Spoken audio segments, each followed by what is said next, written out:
Hello দর্শক, আসসালামু আলাইকুম। আশা করি সকলেই ভালো আছেন। তো দর্শক, আপনারা দেখতে পাচ্ছেন আমাদের স্ক্রিনে দেওয়া যে গাছটি দেখতে পাচ্ছেন। তো দর্শক, এই গাছটি হচ্ছে একটি জাপানি লতা গাছ।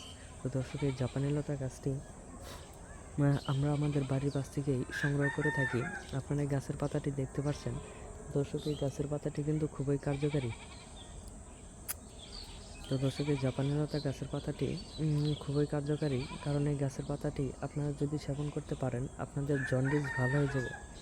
তো দর্শক, এই জন্ডিসটি ভালো করার জন্য আপনারা প্রত্যেকদিন সকালে এই গাছের পাতাগুলো সুন্দর করে সংগ্রহ করে নেবেন। সুন্দর সুন্দর পাতাগুলো আপনারা পরিষ্কার পাতাগুলো তুলে নেবেন। তুলে নেওয়ার পরে এটা বাড়িতে নিয়ে সুন্দর করে পানি দিয়ে ভালো করে ধুয়ে নেবেন। ধুয়ে নেওয়ার পরে আপনারা তারপরে এই গাছের পাতাটি সুন্দর করে ছেঁচে রস করে তারপরে আপনারা এই রসগুলো প্রত্যেক দিন খালি পেটে সেবন করুন।